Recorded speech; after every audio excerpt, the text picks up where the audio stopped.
Hi, hello, and Merry Christmas. Because I believe that I'm recording this, but I'm posting it on Christmas. So I just want to say Merry Christmas. Woo! I don't even really know what to say, but I just wanted to say you're welcome because I never post this frequently, but I decided to do so because I wanted to go ahead and give you guys an early Christmas present. So by the title, you can tell that I'm going to be giving you guys my full experience of truck driving school. So this is nothing like I've ever posted before because I don't give a lot of information in one video, but I'm gonna go ahead and do that with this video because I feel like it'll help a lot of people who are questioning what CDL trucking school is like and all that stuff. I'm going to be explaining how I paid for it and everything. Also, I have a free ebook in my description box, and so if you want more information, even more detail, go ahead and download the free ebook where it'll tell you my experience and what you can or should do for when you start.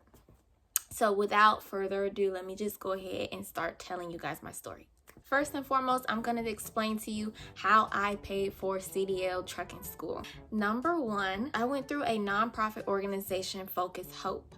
So how I started is in January of 2019, I quit my job at a credit union. While I was there, I decided that I was going to go ahead and get into trucking.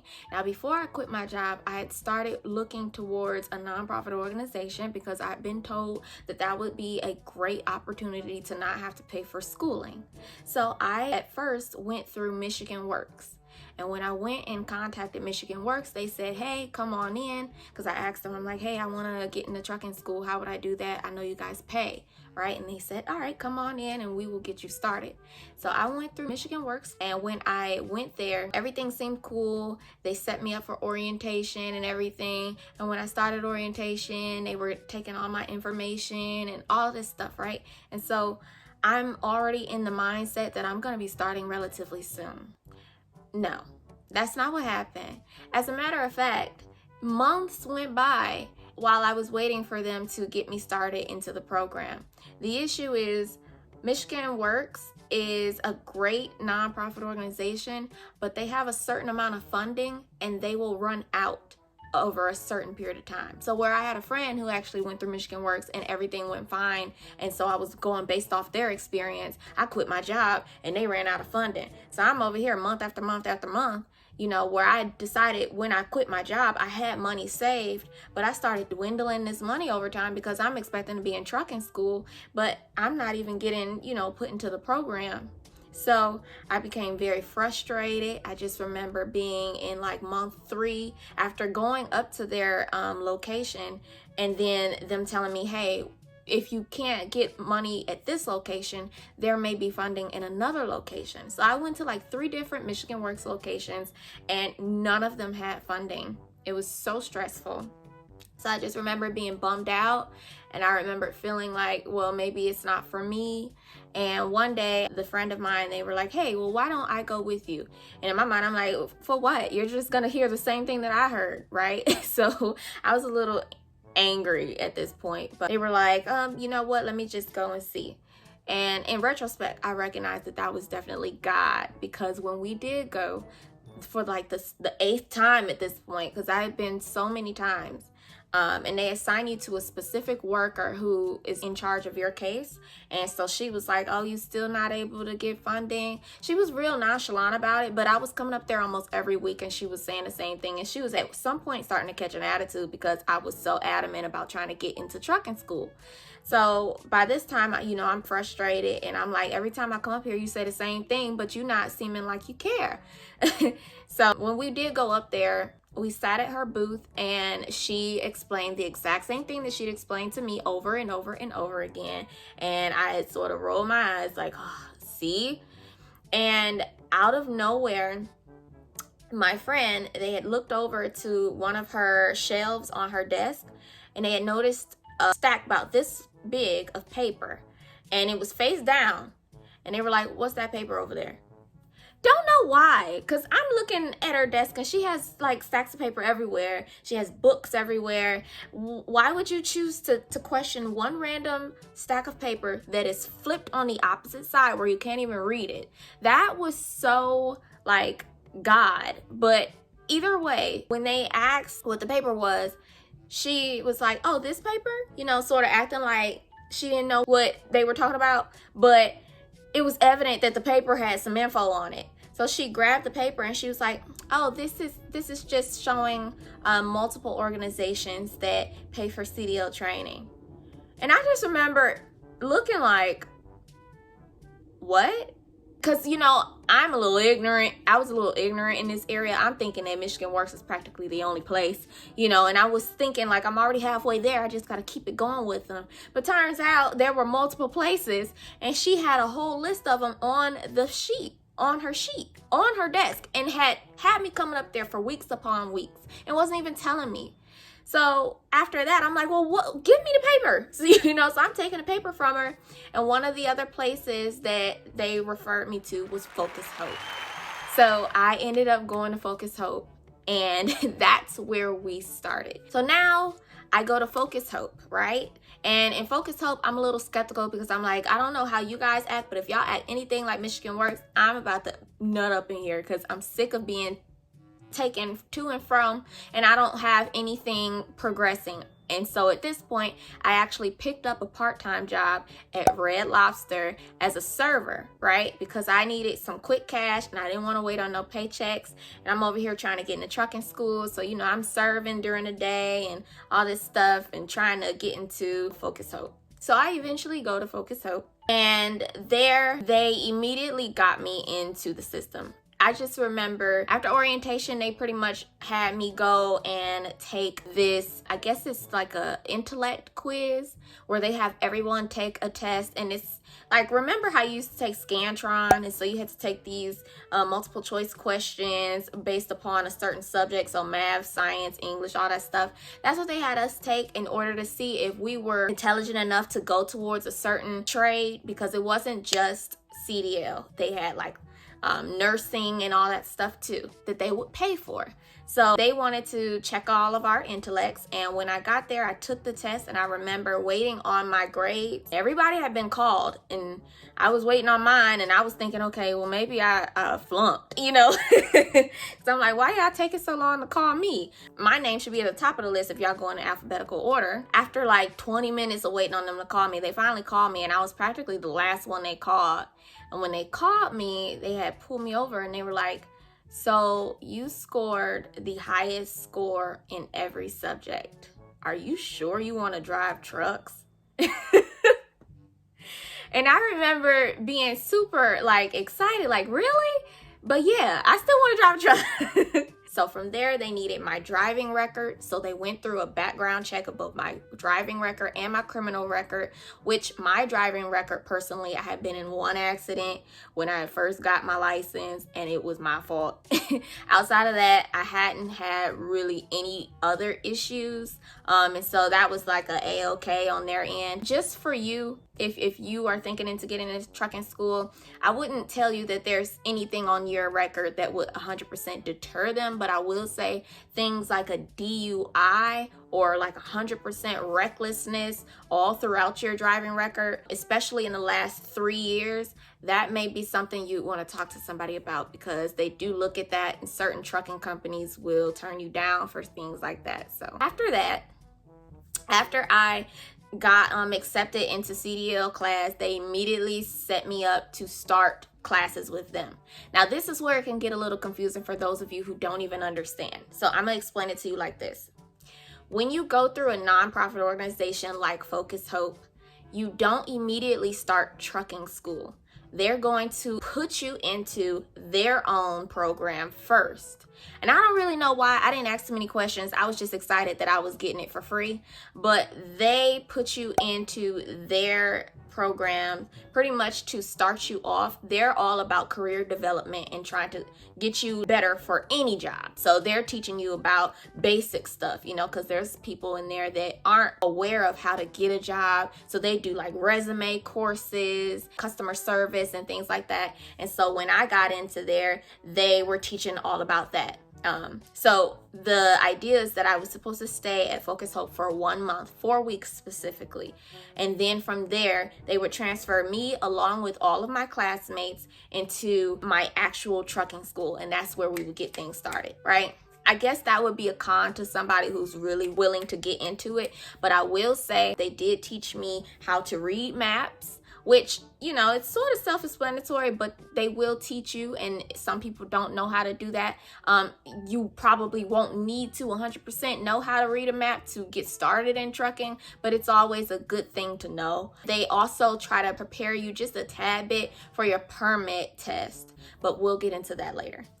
So for 4 weeks, I was in this classroom-like setting. I remember vaguely having a nice time because we eventually did like group activities where they would ask like 2 truths and a lie, you know, that type of game. Or there was a game where you had to have one other partner and one person would be drawing something, but they can't see what they're drawing, and the other person would be trying to explain what to draw. I don't know the name of that game, but so we had activities and stuff like that, and it was pretty cool. After the 4 weeks, the idea was that you would get a high enough score to pass, which it sounds like it's probably a big deal, but it's not, trust me. It was very basic schooling, and everybody that was with me passed, okay? I remember actually specifically, there was a point in time where you had to create your own resume, and there was somebody that was like, I don't feel like creating my resume. I'll pay you to create my own resume.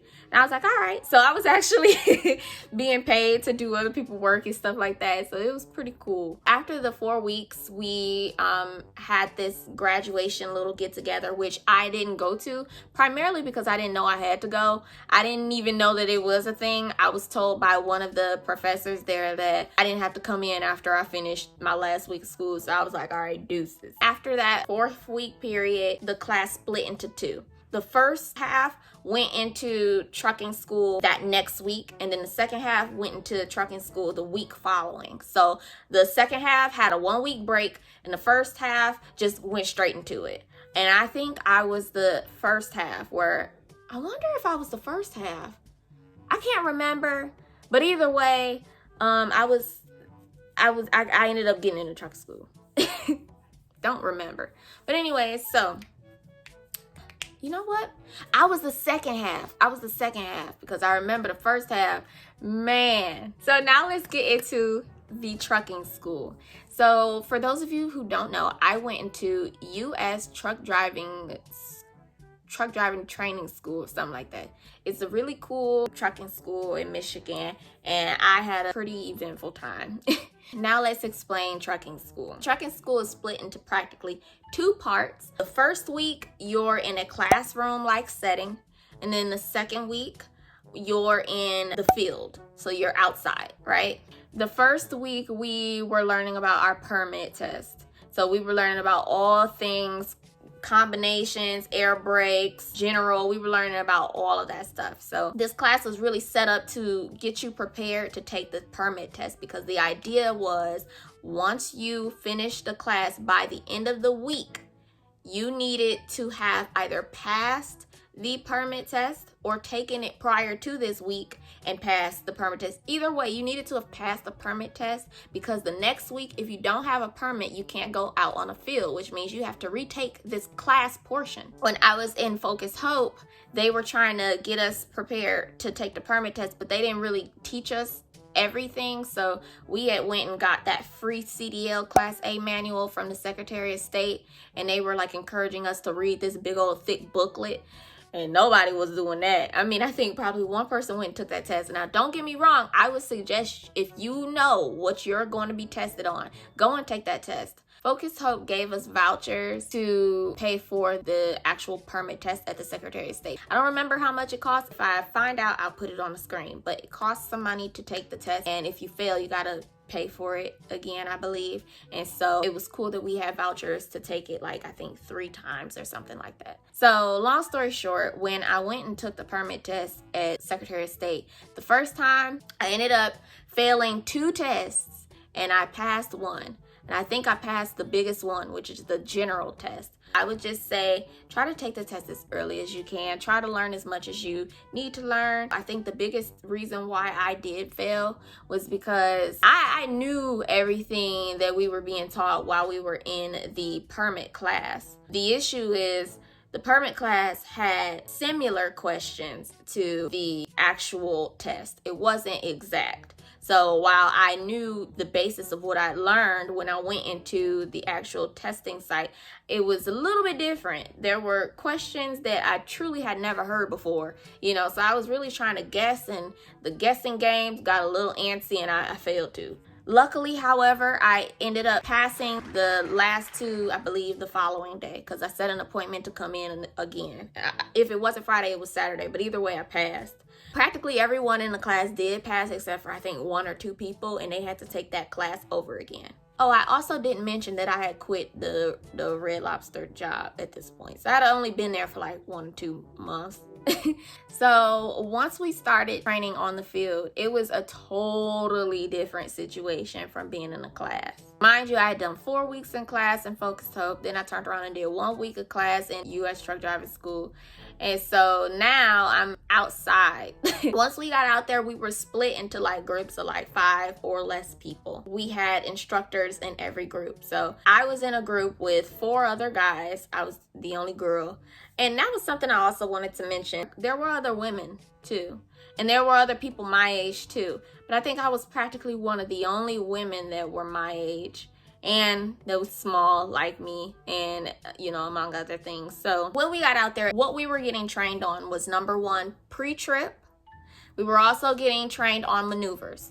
So with the pre-trip, we were getting trained on everything dealing with the truck. We were getting trained on everything, and we were getting taught what everything was called, like whether it be the alternator or the kingpin and the 5th wheel and the bulkhead, all that stuff. We were getting taught all types of lingo on what all of the trailer and tractor parts were, right? So that's the pre-trip. We are getting taught that so that we know if something goes wrong, we can identify what that problem is. Among other things, you just want to know a basis of what that truck entails. Another thing, like I said, we got taught about was maneuvers. And that's one of the biggest things to get taught while you're out there, because you want to know how to maneuver the truck. So once I got in there, they had us take turns between the people in our group. So the first maneuver we were trained on was straight backs. And straight backs is practically driving forward and then backing up. And so I remember everybody was practically failing, because the idea is you had a cone lane. So they had cones lined on each side of this one lane, and you had to back straight back.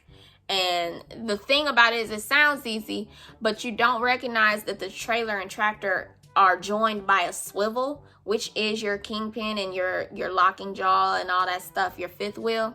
That's how it's connected. So it's connected where this is your tractor and then this is your trailer. And when you turn your tractor, it takes a while for your trailer to go. You know what I'm saying? So it's on a swivel. So when you think that you're going straight, but there's a slight angle, your trailer starts to move to either side depending on what angle it is. And so even if you're holding the wheel straight and you think you're about to go back, your trailer starts moving off to the side and you start hitting cones, because you don't really know how to maneuver it based on that swivel yet.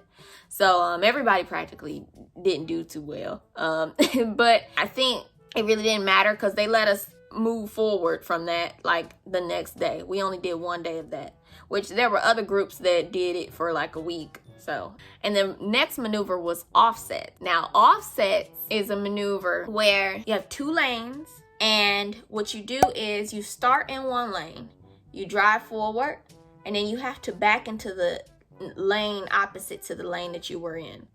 So the thing about that was we failed straight backs, but we eventually caught on. I remember that there was like one person who was doing super well, and then there was another person who was doing relatively well too. Then there was somebody who was like on a level with me. Then there was somebody who was really struggling, right? And then there was another person that eventually got into our group. So we ended up having like 6 of them. And that person had been there for months, and he was struggling from the beginning. So, you know, he was in that thing like, man, I don't see how y'all do it. You know, but he had been there months before we got there. So we like, dang, you ain't learned yet.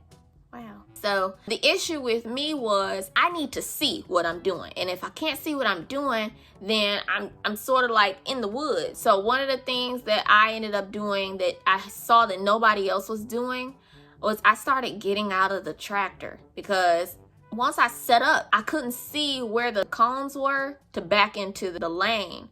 And so I would always guess and end up hitting the cone. You know, every once in a while I would get in there right, but it was so hit or miss that I didn't know if I was going to pass. So I just started getting out and saying, you know what, I'm going to just memorize where I'm at. And then when I get back in the trailer or in the tractor, I'm going to go based off what I thought I saw until I can see all of the cones and stuff like that. And then I started acing that mug. I started going from getting, you know, 70, 80% to getting practically 100% every day, right? The next and final maneuver that we had was 90 degrees. 90 degrees is when there is a lane this way and you are this way, and you have to back your trailer into the lane this way. You get what I'm saying? So 90 degrees, literally like this. You gotta back yourself into this lane like that. That, to me, ended up being the easiest one, but at first it seemed the most confusing. By that time, I started to understand how to maneuver the truck, how the truck moved. And so that's something that I want to explain to you guys real quick. You have to understand how the truck moves in order to move the truck. They can tell you all day long, oh, this is a technique, this is a technique, this is how you do it here. You got to hit it. You got to count your turns and all that stuff. No, because you're just going to end up getting confused. And sometimes it don't work that well because it also depends on how you set up. You know what I'm saying? And so I'm going to explain to you right now, the best way to learn how to maneuver the truck is by knowing how the truck moves. And people don't explain this enough. But you have to understand that there is a swivel. Your truck is not going to go straight if your wheel is straight. Your truck is not going to go this way immediately. You have lag time you have to focus on. You have to focus on how you set up. And so until you understand how the trailer and tractor moves, you're not going to know 100% how to move that trailer and tractor. That's all. I would focus on trying to figure out how to move the truck and just take your time. So we had this funny trainer, and he was like this really country guy, but he was also Italian. So it was like he had the Italian accent, but he was saying real country stuff, and he would have that straw hat and stuff and in the polo shirt. It was really funny. But he would be, you know, coaching us like, this is how you do it. And I mean, our instructors, they were able to move the trailer outside the truck. They was outside the truck, like, you know, handling their job and stuff like that. So we was all in all like, dang, we can't wait to get into that level. So after 90s, which we eventually learned by the end of the week and everybody passed, we had to do this last portion of training school, which was going over the road. Now, this was set up just like every other week when we were doing the other maneuvers, except instead of being on the field, we would all meet up at the truck. We would all pile into the same truck, and the instructor will pull us off, or one of the people that started the day, you know, started the rotation, would pull us off, and we would go wherever the instructor told us to go. After like maybe 10 minutes of driving, the other person would get in and do it. And the thing about it was, this wasn't an automatic truck. This was a manual truck. So we were really learning manual. We were learning how the gear shifted and things like that.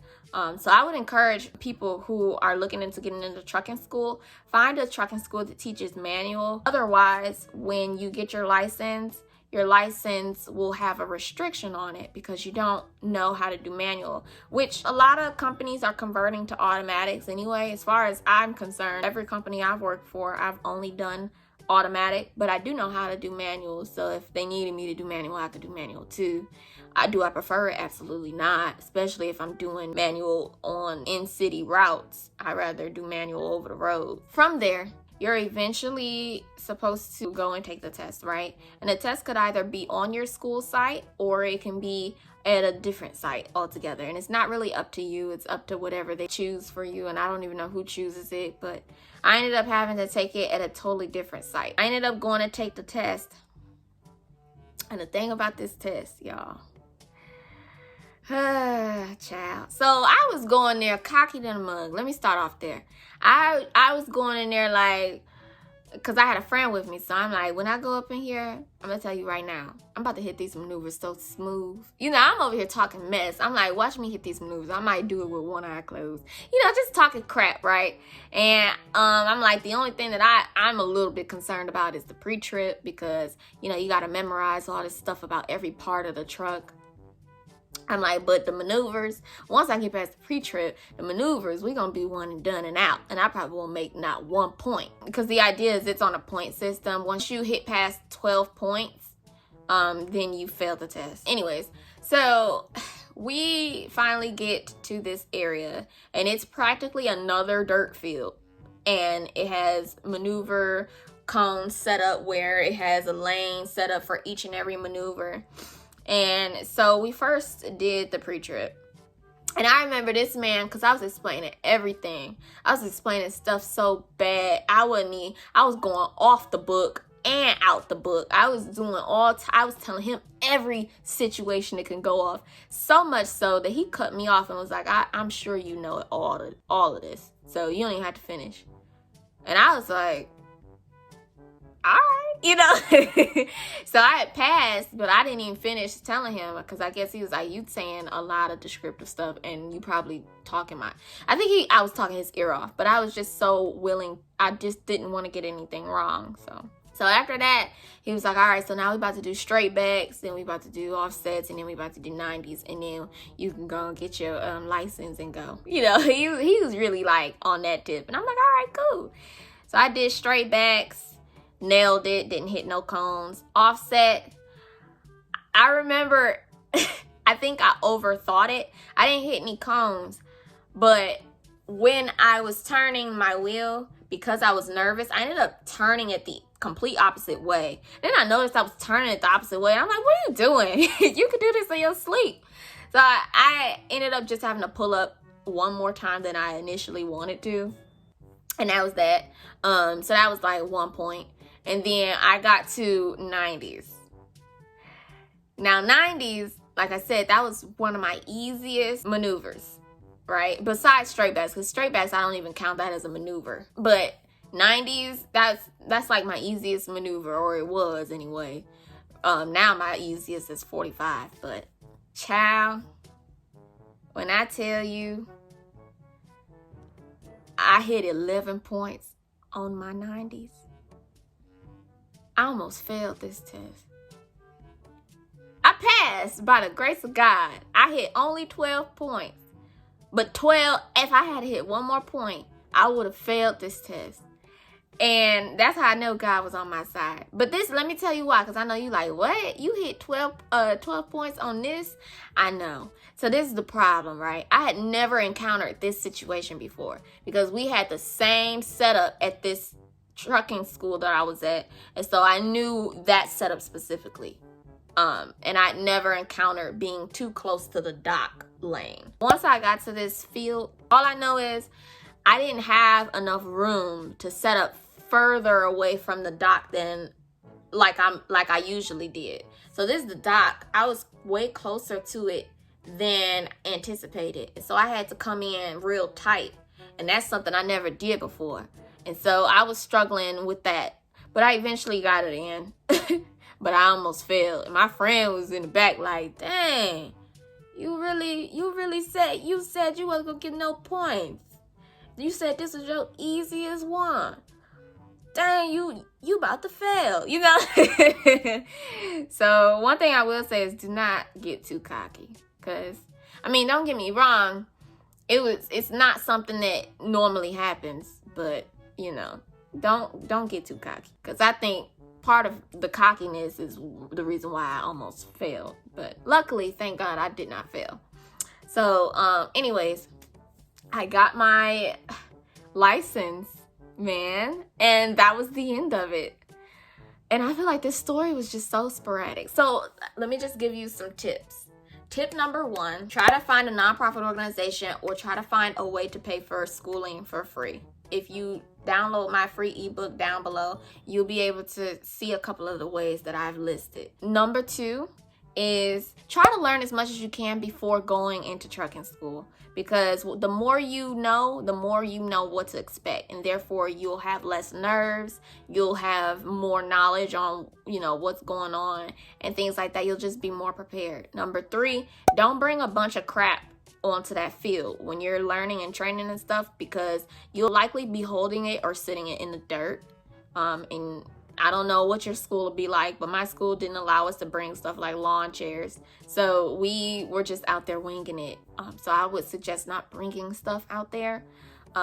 Just bring a bottle of water and maybe a hat or umbrella or something. Number 4, get in real close with your instructors, because 9 times out of 10 they were truck drivers before you, and when it comes down to getting into a trucking school, they will be able to explain to you what's BS and what's not BS, okay? And I would still do your own research, you know what I'm saying, because you don't know them 100%, you just know based off what they could tell you. Number 5, take that permit test as early as you can, because you don't want to be the person that had to stay in class an extra week because you didn't pass the test.